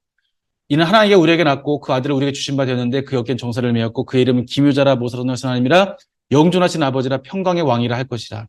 전쟁에 의한 것이 아니라 바로 평강의 왕으로 영원하신 전능하신 하나님 모습으로 우리에게 찾아올 것이라고 하는 거예요. 아하스가 이 말을 듣고 하나님은 우리의 평강을 주신 하나님이 하나님은 의지하길 바랐지만 결국 이 말씀이 아하스의 성취가 되지 않습니다. 이런 왕이 오지 않습니다. 결국 그러나 예수 그리스도 오심으로 이 말씀이 성취가 되어지죠. 바로 이 다윗의 왕자, 지금 아하스가 보낼 때도 다윗의 왕자, 다윗이 약속하신 너의 왕대를 끊지 않겠다는 그 약속을 하나님께서 신실하게 보존해 주시겠다고 말씀을 합니다. 그러나 아수르를 의지합니다. 그래서 하나님에 의한 아수르의 멸망에 대해서 말해요. 자, 아수르는 누구냐? 아수르를 의지하지 말아라. 아수르에 의한 이 북의 멸망과 두 징조를 보여주면서 이 아수르에서 북에서 멸망할 것이고 너는 그 누구도 의지하지 말고 하나님만 의지하라 말씀했지만 이 말씀을 듣지 않죠. 그래서 하나님에 의한 아수르가 누구인지 아수르가 어떻게 멸망할 것인지 보여주셔요. 아수르는 누구냐? 저들은 화했을 것이다. 내 진노의 막대기요 그 손의 몽둥이는 내 분노라. 그들의 마음은 허다한 나라를 파괴하며 멸절하여 하는도다. 그 뜻을 하나님 정하신 이 뜻이 아니라 그들의 마음에 그들의 분함에 더욱더 그들이 이 하나님보다 더욱더 이렇게 분노를 해서 그들의 마음은 허다한 나라를 파괴하고 멸절하는 데에 앞서서 하나님의 도구가 선한 도구가 도구로 사용하지 않고 그래서 아수르도 결과적으로는 멸망할 것을 말씀하시죠. 그 이유는 무엇이냐? 아수르의 왕의 완악한 마음의 열매와 높은 눈의 자랑을 벌하시겠다고 하나님께서 말씀을 하십니다. 이 말씀 후에 아람이 바로 멸망을 해요. 그리고 이제 메시아의 통치 완전히 예언에서 말씀하고 있는데 이새의 줄기, 세 번째 메시아 예언이죠. 이새의 줄기에서 한 생을 결실할 것이다. 예언의 말씀을 듣지만 또 믿지 않습니다. 이때가 아하스 왕 때예요. 참된 왕이 누구인가? 여호와 하나님이십니다. 그런데 아수르 왕의 디글랏빌레살이 아님에도 불구하고 이 왕을 의지해요. 그래서 하나님 말씀하신 것은 참된 왕은 아수르의 왕인 디글랏빌레살 3세가 아니라 아수르는 멸망할 것이야. 참된 왕은 이새의 줄기에서 나게 될 것이야. 다윗의 후손에 나게 될 것을 말씀하십니다. 아수르는 언제 멸망합니까? 아수르는 바벨론에 의해서 609년 나부콜라살에 의해서 멸망을 하게 되죠. 바벨론에 아수르가 멸망당할 때에 누가 유대의 왕인가? 그래서 이제 이때가 바로 요시야 때였어요. 그래서 이제 이런 여러 가지 인류 과정을 통해서 유대인들은 이 이새의 뿌리를 간절히 고대하고 지금도 고대하고 있죠. 그런데 이 이새의 줄기에 나와서 결국 한 가지가 결실할 것이고 이때 하나님께서는 이들에게 공의로 세상을 심판하시면서 공의와 정의, 성실로 그 띠를 삼으라고 말씀하고 있습니다. 자, 그리고 이때가 바로 어린 양과 함께 살며 어린 염소와 함께 누우며 송아지와 어린 사자가 살찐 짐승이 함께 있어 어린아이에 끌리며 암소와 곰이 함께 먹으며 이러한 여러 가지 젖 먹는 아이가 독새구멍에 장난치며 젖된 아기가 독새굴에 손을 넣는 이런 모습들 평화로운 세상이죠. 참된 평화. 바로 이것이 그리스도 예수님을 통해서 이루어질 일들이십니다. 이사야 마지막에는 66장에 새 하늘과 새 땅에 대한 말씀을 주시는데 바로 그러한 모습이에요. 그래서 물이 바다를 덮은 것 같이 여호와라는 지식이 세상에 충만할 것이다. 세상의 바다는 혼돈된 것이지만 하나님의 은혜, 물이 그 혼돈에서 덮었을 때 여호와라는 지식이 세상에 충만할 것을 말씀해 주십니다. 그런데 이들의 이 멸망한 이유가 무엇인가? 여호와라는 지식이었기 때문에 호세에서 말씀하고 있죠. 이스라엘이 멸망한 이유가 무엇인가? 여호와라는 지식이 없어서. 왜 이들의 예배의 삶에 진실함이 없을까? 여호와가 하나님이신 줄을 알지 못했기 때문이에요. 여호와를 아는 지식이 없었기 때문에 아수르 왕을 두려워하고 세상의 왕을 두려워합니다. 그래서 아수르를 의지하고 애굽을 의지했어요. 여호와를 의지하지 않은 지식이 없었기 때문에 하나님을 경외하지 못하게 됩니다. 그래서 열방에 대한 경고를 하셔요. 자, 이 부분이 이제 어려운데 우리가 13장부터 23장까지 좀 겹치는 부분이 있지만 자, 여기 보시면 13장부터 19장까지 13장부터 19장까지가 아하스 시대예요. 주제는 열방에 대한 경고지만 13부터 19까지는 아하스 시대고 20부터 23은 히스기야 시대예요. 나라가 중복된다 할지도 13부터 19 안에 있으면 아하스에 대한 말씀이구나. 또 20장부터 있으면 이거는 히스기야에 대한 말씀이라는 것을 우리가 알 수 있습니다. 그걸 우리 여러분이 보시면 좋겠고요. 자, 그래서 이제 이 바나스로 동맹의 살만에셀 3세에 이 검은 오벨리스크가 이 본을 뜬 건데요. 거기 두 번째 칸에 있는 것을 자세히 좀 크게 확대를 하면 바로 이것이 이제 그 예후가 바로 이 아수르 왕에게 엎드려 있는 이제 경배하는 이 모습을 함께 살펴볼 수가 있습니다. 바로 이제 이러한 시대이고, 바로 이때 반아수르 동맹의 결과가 있게 되고, 이 아하스 시대에 이제 그 나라 바벨론과 아수르와 블레셋과 모압과 다메섹과 사마리아와 구스와 애굽에 대한 예언들의 말씀을 하시고요. 그다음에 히스기야 때에도 애굽과 구스 또 바벨론, 두마, 아라비아, 예루살렘, 두로에 대한 이러한 예언들의 말씀을 해주십니다. 그리고 이제 하나만 보시면 애굽과 구스가 아수르에게 지리라는 이제 벗은 몸과 벗을 발의 예표를 주시는데, 이때 보시면 20장 1절에 아수르 사르곤 왕이 다들한 아스돗으로 보내매 그가 와서 아스돗을 쳐서 취한해다.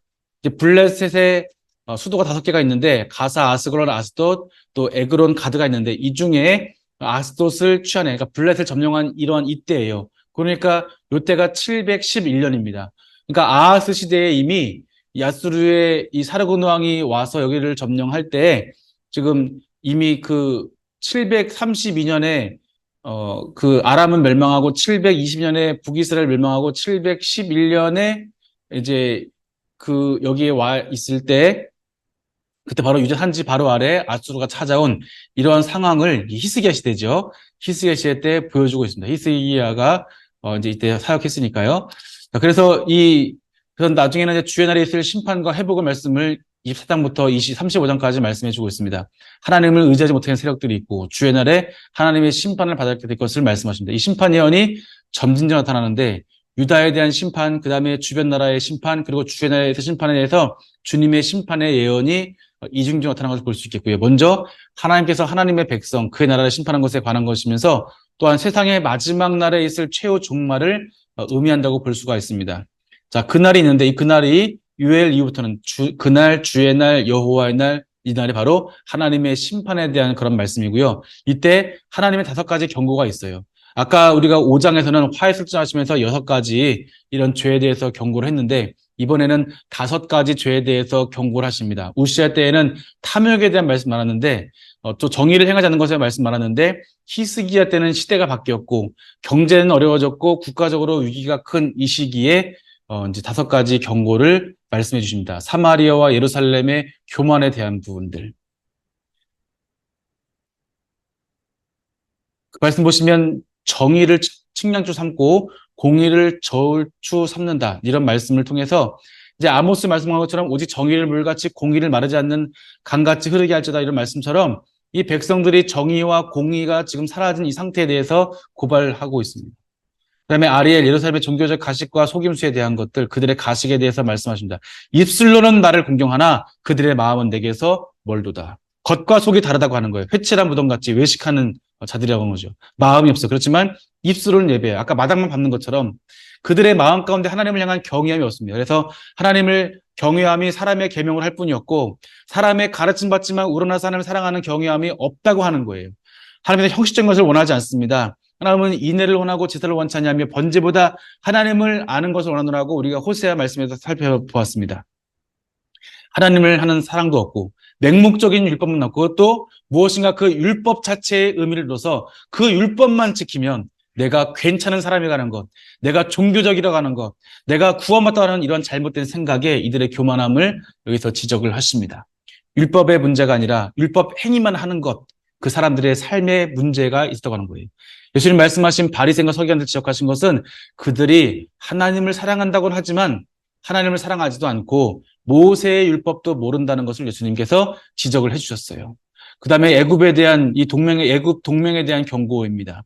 하나님께 묻지 않고 애굽만 찾았어요. 그래서 애굽 동맹의 수장 국구마선 셈나가 대표적인 사람이었죠. 그래서 하나님께서는 이 셈나를 끌어내시고 힐기의 아들 내종 엘리야김을 세우신다고 말씀하셔요. 이스라엘의 심판의 이유는 무엇인가? 하나님을 의지하지 않는 것과 우상을 섬긴 것들, 이런 것이 문제가 됐던 것입니다. 여호와의 날에 또 이들이 어떤 사람들이냐? 대저 이른 패역한 백성이요 거짓말 자식들이요 여호와의 법을 듣기 싫어하는 자식들이라는 것을 말씀해 주시죠. 그들이 선견들에게 이르기를 선견하지 말라, 선지자에게 말하기를 우리에게 바른 것을 보이지 말라, 우리에게 부드러운 말을 하라, 거짓된 것을 보이라, 너희는 바른 길을 버리며 첫경에 돌이키라. 이스라엘의 거룩하신 일을 우리 앞에서 떠나시게 하라는 말씀을 해서 하나님을 의지하지 않고 애굽을 따르는 거에 대해서 지적을 하십니다. 애굽 동맹을 따르는 자들에게 하나님을 신뢰하는 자들에 대한 경고예요. 결과적으로 마지막에는 한 왕이 공의로 통치할 것이요 백성들이 정의로 다스릴 것이다. 하나님의 뜻은 똑같습니다. 이렇게 말씀하세요. 위에서부터 하나님 영을 부으셔서 정의와 공의로 다스리는 세상을 만들 것이기 때문에 하나님을 신뢰하지 너희들아 하나님을 신뢰하라. 의로운 왕을 내가 너희들에게 허락해 주리라고 말씀을 하십니다. 학대자 아수르에 대한 경고와 회복될 예루살렘에 대한 예언이에요. 아수르가 학대한 것을 고발하십니다. 너는 학대를 당하지도 않고 학대하며 속이고도 속임을 당하지 않는 자여 화했을지어다라고 말씀을 하십니다. 그러면서 예루살렘에 대한 회복될 것을 말씀하시는데 대저 여호와는 우리 재판장이시오 우리의 모든 억울함을 풀어주시고 우리에게 율법을 세우신 분이시고 여호와는 우리의 왕이시고 우리를 구원하실 분이라는 것을 말씀하면서 바로 하나님께서 그 아수르에 대한 경고와 함께 회복될 예루살렘에 대한 그런 예언의 말씀을 주십니다. 그리고 열방들에 대한 임할 화를 말씀하시는데 이제 이것이 이제 에스겔, 예레미야, 오바댜에서 말씀하고 있지만 특별히 열방들에서는 에돔에 대한 말씀이에요. 그러니까 이미 에스겔, 예레미야, 오바댜 전에 120년 전에 이사야에서 먼저 기록하였죠. 그래서 이때부터 에돔에 대한 예언이 시작됩니다. 하나님께서는 선지자를 보내시는 것은 회개하기를 원하시는 거예요. 에돔의 후손은 에세의 후손이기 때문에 그들을 사랑하사 돌이키시기를 바라는 하나님의 마음을 우리가 함께 볼 수 있습니다. 여호와의 칼이 하늘에서 족하게 마셨는지 보라 이것이 에돔 위에 내리며 진멸을 한 백성 위에 내려서 그들을 심판할 것이라는 것을 말씀해 주고 있습니다. 그래서 좀 볼 것은 이사야서 34장 5절 6절인데 너희는 여호와의 책에 찾아보라 이것들 가운데 빠진 것이 하나도 없고 죄짝이 없는 것이 없으리니 이는 여호와의 입이 이를 명령하였고 그들의 영이 이것을 모으셨습니다. 그래서 여기서 보면은 여호와의 책에 짝이 찾아 읽어보라 이것에 빠진 것이 없고 제 짝이 없는 것이 없다 해서 신약과 구약을 이제 그 짝을 맞춰가지고 이단이 되는 모습이 있는데 성경에서 여기서 말하고 있는 것은 이 제 짝이 있다는 걸 말씀하신 건 아니라 신약과 구약의 짝이 있는 것이 아니라 이 동물들에게 짝이 있다는 것을 말씀해 주신 거예요. 그래서 이 공동번역 보면 여기에는 짝이라는 단어조차 없다는 것을 살펴볼 수가 있습니다. 마지막에는 이제 시온의 이 귀환이 있는데 35장에서 시온의 귀환에 대한 예언의 말씀, 사로잡힌 자들이 예루살렘으로 돌아올 것을 묘사하고 있습니다. 36장부터 39장까지는 히스기 성전 예언인데 이때 히스기야의 죄와 이사야의 성전 예언입니다. 열왕기와 역사 기록이 그대로 들어오는데 하나님께서 이사가 예언한 대로 되었다는 것을 말씀하고 있어요. 18만 5천 명이 하루 만에 죽고 이 일을 통해서 선지자의 말이 이루어졌습니다. 그렇다면 이사가 그 이전에 예언한 말씀도 메시아에 대한 예언도 참이라는 것을 말씀해 주고 있는 거죠. 그래서 701년에 사네립의 침공 때 히스기야 왕의 이야기를 기록하고 있어요. 사네립의 침공이 있었습니다. 히스기야가 사람을 보내서 이사야에게 어떻게 할까라고 했을 때 이사야가 하나님께 기도하래요. 네. 하나님께 기도하래요. 그래서 하나님께 기도했습니다. 기도했을 때 이 사네립의 18만 5천 명이 하루아침에 다 죽게 돼요. 그리고 두 번째는 이러한 이 모습을 통해서 이제 히스기야가 또 병에 걸리는데 병에 걸렸을 때 하나님께 간절히 기도하죠. 이때 하나님께서 이사야를 통해서 15년의 생명을 연장시켜 주시고 또 해를 10도 뒤로 물러가게 하시면서 이 구원에 대한 표징을 주셨어요. 그런데 바벨론에서 무릎 발라단이 찾아왔을 때 여호와께서 구원이심을 우리나라를 아수르의 손에 건지신 하나님이시라고 하는 것을 내가 죽게 되었지만 내 생명을 15년 동안 연장시켜 주신 하나님을 고백을 해야 되는데 히스기야가 교만해서 범죄하게 되었고 이걸 통해서 성전이 멸망하고 성전의 기물들 예루살렘으로 빼앗길 것을 다 말씀을 여기서 예언하시는 것이죠. 히스기야 왕 때 보시면 이제 히스기야 왕 때는 오히려 아하스 때보다 더 작아요. 아하스 때보다. 예루살렘 성읍 하나만 남았을 정도로 굉장히 작은 성읍이 되었습니다. 히스기야의 선포와 종교개혁은 애국과의 동맹으로 이어졌고 이에 사네립이 군사를 끌고 와서 다 점령해버린 이런 상태 가운데 어떻게 할 수 없는데 예루살렘을 삥 둘러싸고 있는 18만 5천 명의 이 아수르의 군대들 이때 하나님께 기도하죠. 이사야는 남아있는 자를 위해서 기도하라 간절히 기도했을 때 하나님께서 히스기야의 기도가 무엇이냐? 이 일을 통해서 천하 만국이 주만이 여호와의 신주를 알게 하옵소서. 이것이 히스기야의 기도의 내용이에요. 이 기도가 또 성취가 되었습니다. 하나님이신 것을 알았어요. 740년에 우시아 왕이 죽던 해에 이사야가 소명을 받아서 이 백성이 귀로 들어도 알지 못하고 보기는 봐도 깨닫지 못한다는 이런 말씀에 대해서 39년이 지난 701년에 히스기야의 기도를 통해서 이 말씀이 성취가 돼요. 천하만국이 주가 여호와이신 줄을 알게 하옵소서. 그리고 이어서 히스기야가 병에 걸려서 죽게 되었을 때에 이사야가 전하게 되었고 히스기야가 간절히 기도해서 낯을 벽을 향하여 기도했을 때 하나님께서 히스기야의 병을 고쳐주십니다. 그런데 이때 아까처럼 28문처럼 물렸었을 때 천하만국이 주 여호와라는 것을 알게 하소서라고 했을 때 이때도 내가 구원받은 것은 너 보면 알지 않겠느냐. 우리 지금 예루살렘 하나밖에 안 남은 이 상태에서 하나님께서 우리를 구원하셨고 하나님의 천사가 우리를 보호하셔서 저 아수르의 군대들이 다 물러갔다는 것을 전하고 내 생명 또한 그렇다는 것을 말씀을 드려야 되는데 여기서 히스기야는 마치 그것을 내 재산을 자랑하는 것처럼 자랑했어요. 그런데 이때 있었던 것이 얼마나 될까요? 굉장히 작은 성읍 하나만 남았었던 거고 이 작은 성읍에서 보일 것이 아무것도 없었죠. 그렇지만 이것을 자랑 삼았을 때 결과적으로는 이런 바벨론에 의해서 남유다가 멸망하게 되고 또 성전의 기물들이 다 빼앗게 되는 그런 결과를 낳게 되었습니다. 다 옮김바 되고 남은 것이 없다는 것을 말씀하시죠. 자, 그 다음에 이제 여호와의 말씀, 이렇게 하나님께서 이렇게 말씀할 때 히스기야의 반응은 여호와의 말씀이 좋습니다. 내 생전에는 평안함과 견고함이 있으니 괜찮습니다라는 말을 해요. 사실 이렇게 했을 때 하나님께 다시 간절하게 하나님 죄송합니다. 제가 교만했습니다. 용서해 주세요라고 기도를 해야 되는데 히스기야는 자기 때만 하면 된다는 거예요. 내 생전에는 평안과 견고함이 있기 때문에 괜찮다는 것을 말하고 있죠.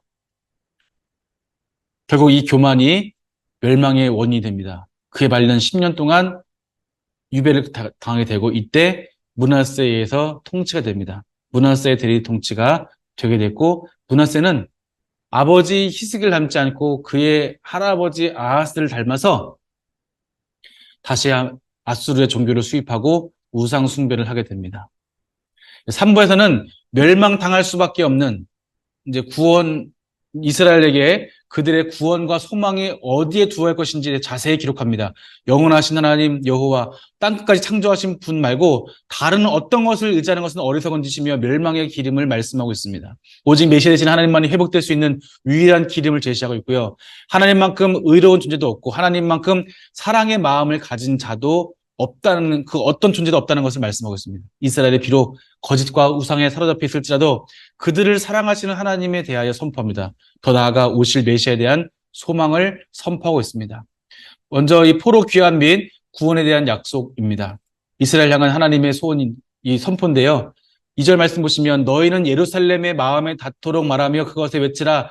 노역의 때가 끝났고 죄악이 사함받으며 그의 모든 죄로 말미암아 여호와의 손에서 벌을 배나 받았느니라 할지니라 하시니라. 바로 이것이 이사야의 예언이 3중 구조 되어 있는데 그래서 이 40장부터 66장까지는 회복에 대한 3중 구조로 묘사를 합니다. 첫째는 바벨론에 사로잡혀갔던 이스라엘 백성들이 포로에서 풀려날 것이다. 노역의 때가 끝났다는 것을 말씀하고 있는 것이고요.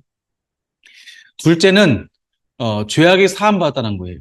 이것은 여호와의 종, 고난받는 종을 통해서 이루어질 것이고요. 셋째는 새 예루살렘이 회복될 것을 말씀하시는데 이때 모든 백성이 이루실 것을 말씀하고 있습니다. 4장 2절 말씀은 바벨론 포로기 이후에 회복될 내용에 대한 말씀이에요. 그래서 바벨론의 포로들이 풀려나고 누구에 의해서요? 고레스 칙령에 의해서요. 그리고 이번 보면은 죄악이 사함받고 예수님을 통해서 죄악이 사함받고 마지막에는 마지막 종말 때에 하나님께서 새하늘과 새 땅을 통해서 모든 민족의 회복을 말씀을 해주십니다. 바로 이것을 보시면 40장부터 48장까지는 바로 이 고레스를 통한 첫 번째 회복입니다. 바벨론에 포로되었던 이스라엘 백성들의 회복을 말씀하고 있고 두 번째 49장부터 57장인데 이것은 40장 2절 말씀의 두 번째 죄악이 사함받았다. 고난받는 종 예수님을 통해서 죄에 포로되었던 모든 사람들이 회복된 것을 말씀하고 있고 마지막 세 번째 벌을 배나받았다. 이것은 하나님 백성들을 통해서 세상의 공중권세 잡은 자들로부터 건져주시고 하나님 나라가 온전히 회복될 것을 말씀해 주셔요. 여기서 이루어지지 않은 것은 바로 이 세 번째 벌을 변화받다는 말씀은 아직 이루어질 거죠. 종국적인 이 종말 때에 이루어질 것을 말씀하고 있습니다. 이때는 새 하늘과 새 땅에 대한 그런 하나님의 말씀도 우리가 기억을 해볼 수 있습니다.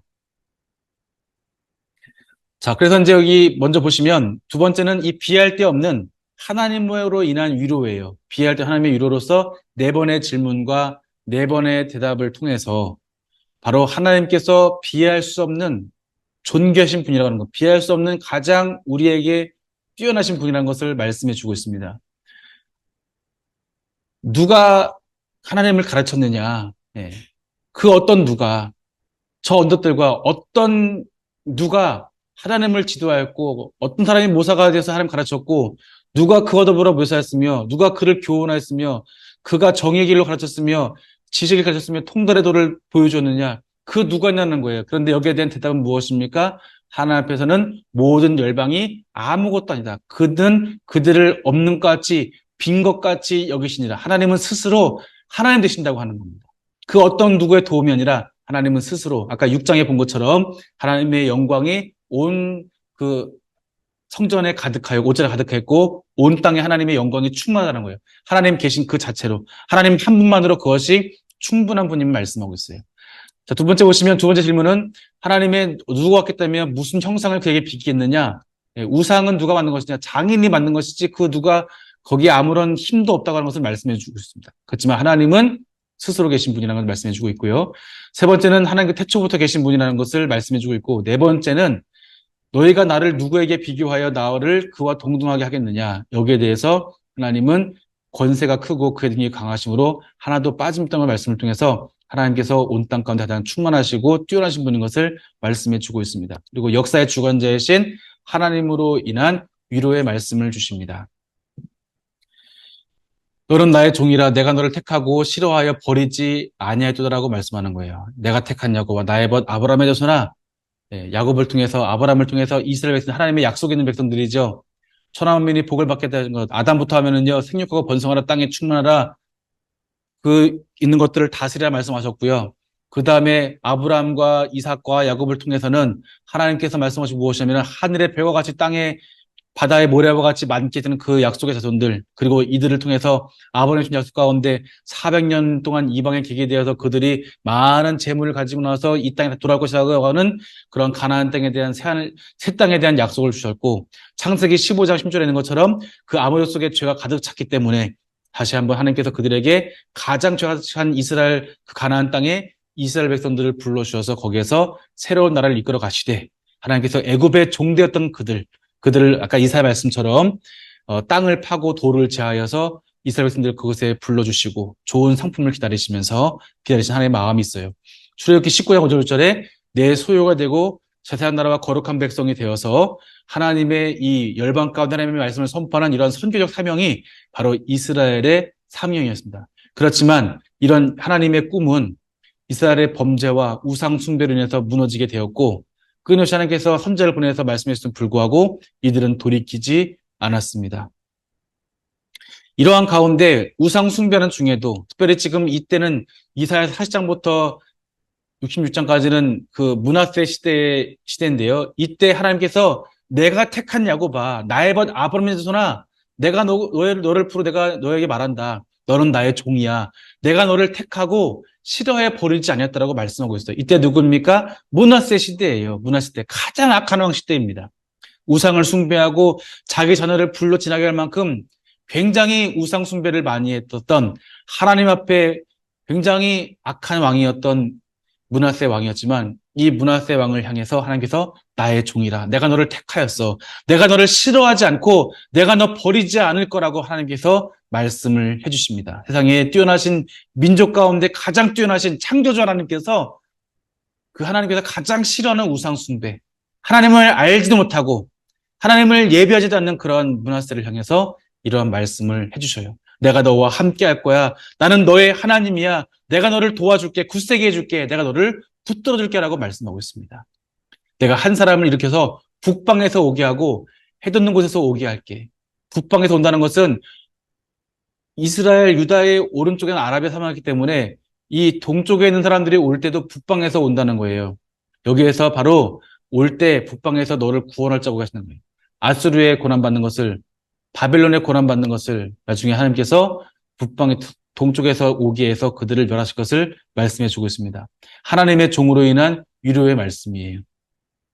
내가 나의 영을 그에게 주었은즉 그가 이방에 정의를 베풀리라. 하나님께서는 나의 종, 내 마음에 기뻐하는 자, 내가 택한 사람, 내가 그에게 내 영을 주어서 이방에 정의를 베풀 것이라는 거예요. 하나님의 영, 하나님의 마음을 주셔서 그들이 하나님의 뜻대로 살아갈 수 있도록 그 은혜를 베풀어 주시겠다고 하는 겁니다.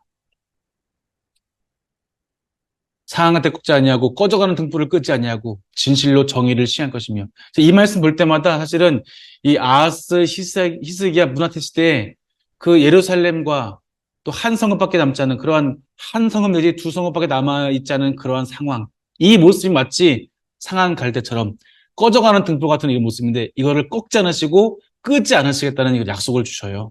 쇠하지 아니하며 낙담하지 아니하고 세상에 정의를 세워. 하나님은 하나님의 뜻이 서기를 원하시는 것입니다. 하나님께 이스라엘을 구원하시기로 약속을 하십니다.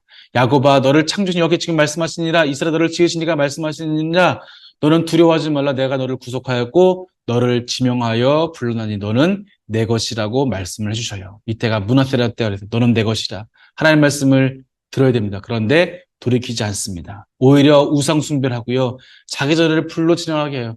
너는 내 것이라 말씀하시지만 심판은 정해져 있고 심판으로 걸어가는 이들을 향한 하나님의 말씀인데, 문하세는 심판의 길로 걸어가게 됩니다. 또 말씀하시죠. 너의 구속자여 이스라엘 거룩한 이가 여호와 말하노라, 너희를 위하여 내가 바벨론에 사람을 보내서 모든 갈대아 사람들에게 자기들이 연락하던 배를 타고 도망하여 내려가게 하라.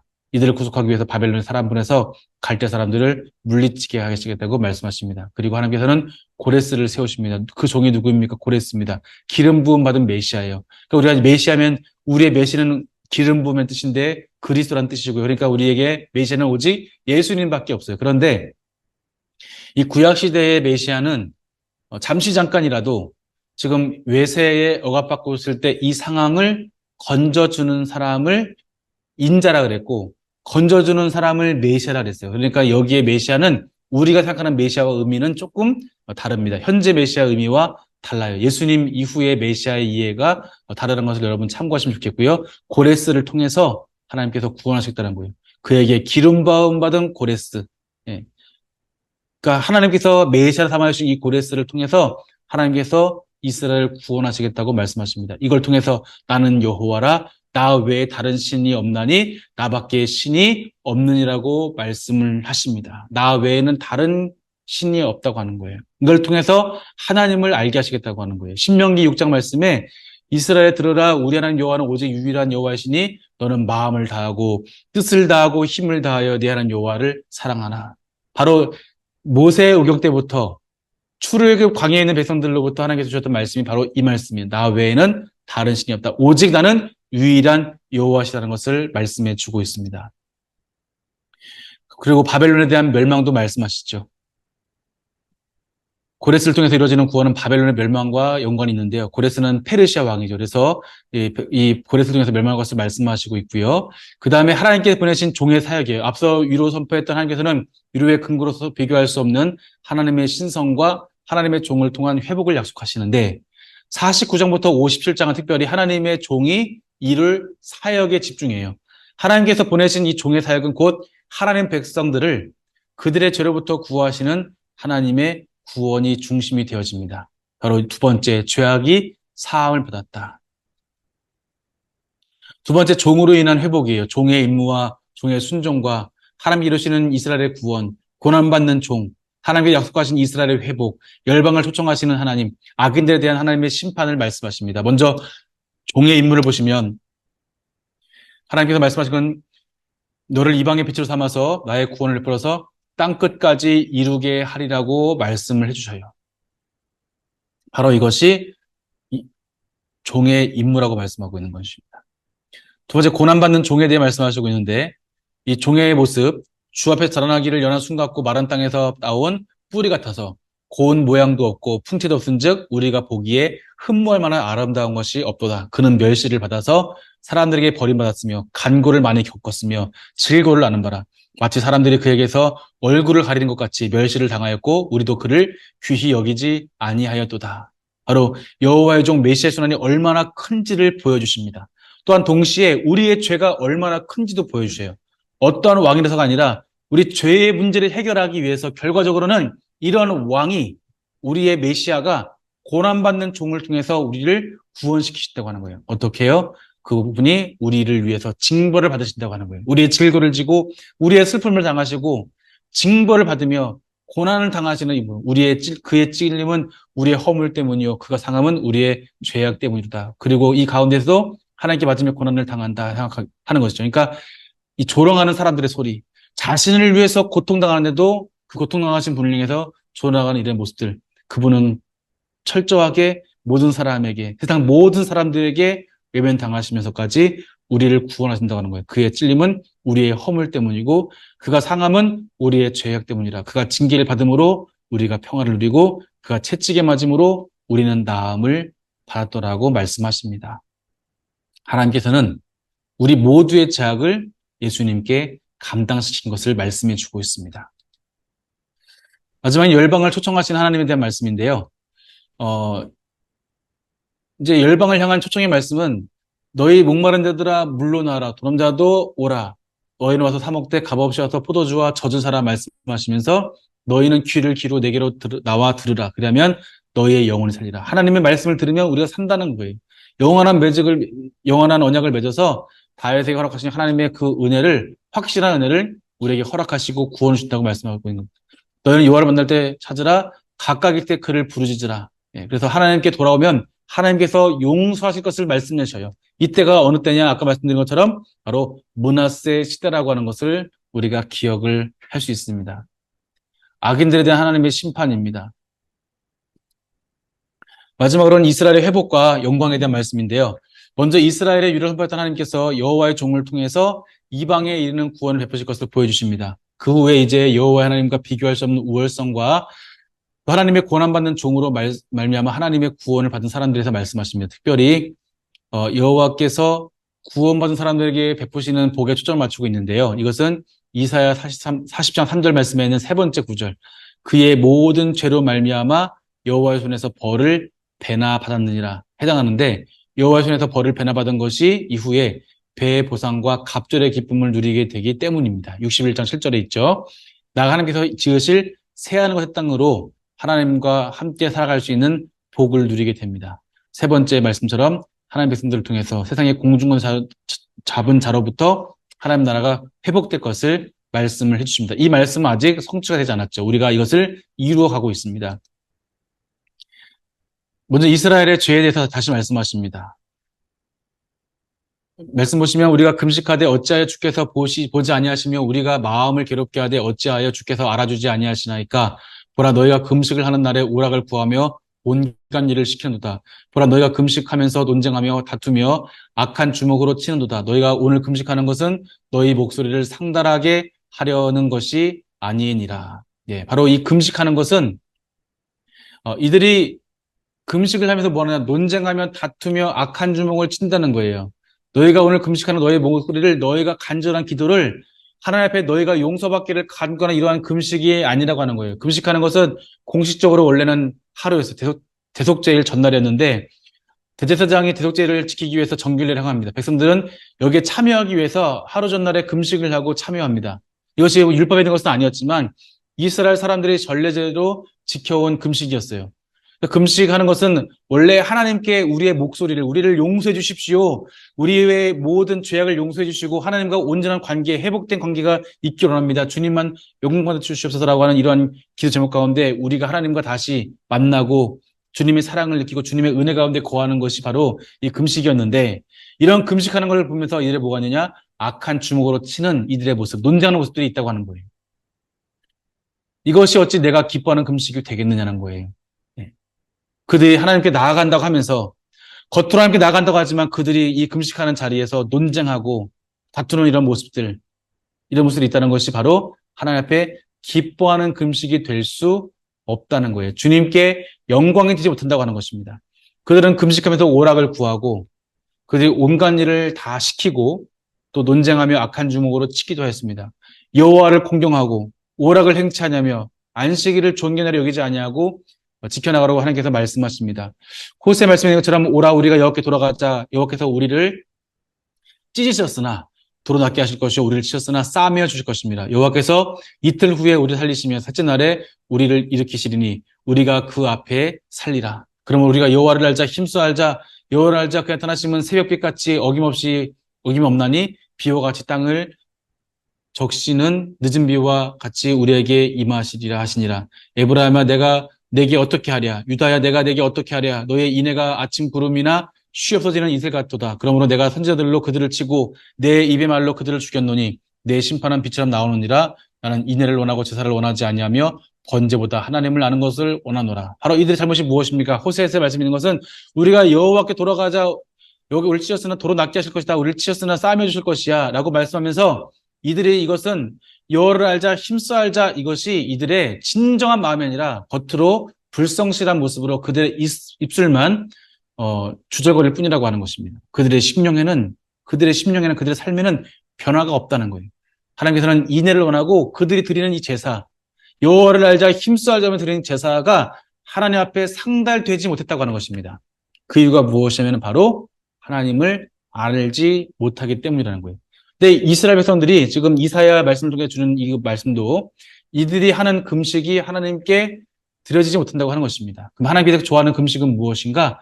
흉악의 결박을 풀어주며 멍에의 줄을 끌어주며 압제당하는 자를 자유하게 하며 모든 멍에를 꺾는 것이 아니겠느냐. 또 줄인 자에게 내 양식을 나누어주며 유리하는 빈민을 집에 들이며 헐벗은 자를 보면 입히며 또 내 고륙을 피하여 스스로 숨지 아니하는 것이 아니겠느냐. 그러면 우리에게 잘못 이해해요. 하나님께서 기뻐하는 금식은 우리가 금식을 하면 마치 흉악의 결박을 풀어준다 생각하고 멍에 줄을 끌어준다고 생각을 해요. 그래서 누가 좀 힘든 일이 있다면 내가 금식할게. 금식하면 하나님께서 흉악의 결박을 풀어주신데 잘못된 말이죠. 하나님 말씀하는 건 너희들이 형식적인 금식을 하지 말고 진짜 하나님께서 기뻐하시는 것, 너희 목소리가 하나님께 상달되는 그것은 무엇이냐? 그것은 바로 너희들이 너희 이웃의 흉악의 결박을 풀어주라고 하는 거예요. 멍에의 줄을 끌어주고 너희에게 압제당하는 자를 자유하게 해주고 너희 멍에를 꺾는 것이 아니겠느냐. 너희 이웃들에게 줄인 자가 있냐 그들의 양식을 주며 유의하는 빈민의 가산을 탕진하는 것이 아니라 너희들의 그들의 것을 채워주는 헐벗은 자를 보면 너희가 입혀주고 너희 주변의 너희 식구들에 대해서 숨지 아니하고 너희들이 그들을 베풀지 않겠느냐는 것이 바로 말씀이에요. 금식을 하면 이렇게 해준다는 것이 아니라 그들이 목소리가 금식을 하나님께 상달되기 위해서 금식하지만 그 하나님 상달하지 못하기 때문에 너희들이 너희의 마음이 너희들의 용서받기 원한다고 한다면 너희들이 하나님을 알기 원한다면 하나님께서 이렇게 하는 것이 진정한 금식에 관한 거예요. 이것이 정말로 하나님을 알아가는 것이라고 말씀하고 있는 것입니다. 백성들의 회개와 하나님의 용서의 구원이 있습니다. 여호와의 말씀이니라 구원자가 시온에 임하여 야곱의 자손 가운데 죄과를 떠나는 자에게 임하리라. 하나님의 구원이 임함을 말씀해주고 있습니다. 그리고 시온에 나타날 하나님의 영광을 말씀하십니다. 마지막에 있어질 일들입니다. 일어나라 빛을 발하라 내 빛이 이르렀고 여호와의 영광이 내 위에 임하였다는 거예요. 하나님께서 이스라엘 백성들에게 이러한 온전한 회복을 허락하신다는 거예요. 이스라엘의 죄가 있고 백성들의 회개가 있고 하나님께서 용서와 구원을 선포하시고 하나님의 영광이 가득한 가운데 이 구원에 이러한 하나님의 영광이 있다고 하는 거예요. 일어나 빛을 발하라 내 빛이 이르렀고 여호와의 영광이 너희 위에 임하였다. 어둠이 땅을 덮을 것이며 캄캄한 만민이 기다려니와 오직 여호와께서 내 위에 임할 것이며 그의 영광이 내 위에 나타나시니 나라들은 내 빛으로 왕들은 비치는 내 광명으로 나오리라. 하나님께서 구원의 소식을 또한 허락해 주십니다. 주 여호와의 영이 내게 내리셨으니 이는 여호와께 내게 기름을 부으사 가난한 자에게 아름다운 소식을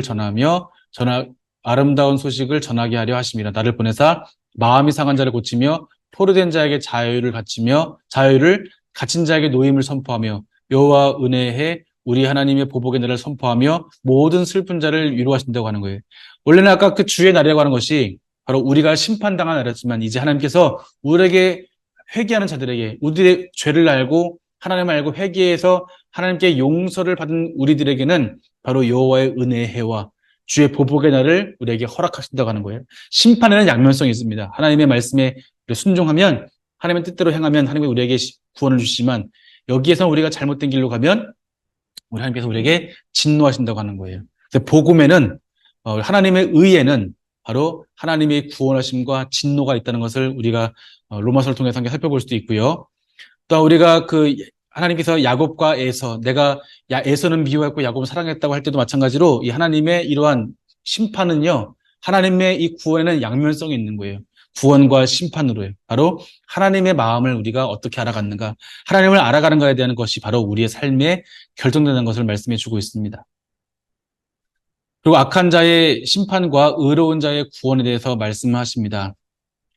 보라, 나의 종들은 먹을 것이로되 너희는 줄일 것이라. 나의 종들은 마실 것이로되 너희는 갈할 것이라. 보라, 나의 종들은 기뻐할 것이라. 너희는 수치를 당할 것이라. 나의 종들은 마음이 즐거워 노래할 것이라. 너희는 슬픔으로 심령이 상하여 통할 것이라. 바로 하나님께서 하나님의 종들에 대한 온전한 회복을 말씀하시면서 하나님의 종들을 괴롭힌 자들에 대한 하나님의 심판을 말씀해 주고 있습니다. 마지막에 65장, 66장은 새하늘과 새 땅의 약속입니다. 보라, 내가 새하늘과 새 땅을 창조하리니 이전 것은 기억되거나 마음에 생각하지 아니할 것이라. 너희는 내가 창조하는 것으로 말미암아 영원히 기뻐하며 즐거워할 것이니라. 보라, 내가 예루살렘을 즐거운 성으로 창조하며 그 백성을 기쁨으로 삼고. 하나님께서는 마지막에 이렇게 생활동 가운데 예루살렘을 즐거워 기뻐하는 소리와 또 부른 소리가 거기 들리지 아니하고 거기는 이제 하나님의 온전한 회복이 있다는 것을 말씀해 주고 있습니다. 여호와께서 불에 둘러싸여 강림하신다는 것을 우리가 말씀해 주시면서 이사야를 이제 우리가 함께 보고 있습니다. 그리고 이제 66장 22절에 내가 지을 새하늘과 새 땅이 내 앞에 항상 있는 것 같이 너의 자손과 너의 이름이 항상 있으리라. 여호와의 말이니라 말씀하시면서 이스라엘 백성들의 영원한 이러한 회복과 하나님의 그 나라에 대해서 말씀하시는데 우리가 기억할 것은 이 말씀, 특별히 40장부터 60장까지의 기록된 이 말씀은 므낫세 시대라는 것을 기억을 해야 돼요. 하나님께서 이 므낫세, 역대 보면은 이 므낫세가 하나님께 범죄해서 아수르에 끌려갔다가 므낫세가 회개해서 다시 돌아와요. 근데 하나님께서 선지에 뭐라 말씀하시면, 야, 므낫세가 지금 회개했어. 너 지금 회개한 거 봤어? 라고 말씀하시면서 그 가장 악한 왕이 하나님께 회개한 그 회개 기도를 하나님께서 그렇게 기뻐하시는 거예요. 예. 그러니까 이 또 이사야서의 40장부터 66장까지 말씀 보면은 이 므낫세 시대에 하나님께서 정말 므낫 때문에 유다가 멸망할 수밖에 없는 이런 상황이지만 이 므낫세에게 하나님의 이 새하늘과 새 땅의 약속을 주시면서 돌이키를 바라시는 것이 바로 하나님께서 유다를 향한 마음이라는 것을 우리가 살펴볼 수가 있습니다. 그렇게 하나님을 알기를 원한다는 거예요. 나는 구원을 베푸는 하나님이다. 나 외에 다른 신이 없다는 것을 하나님께서 말씀을 해 주십니다. 이사야서를 마치도록 하겠습니다. 네, 이어서 우리 미가서를 함께 보도록 하겠습니다.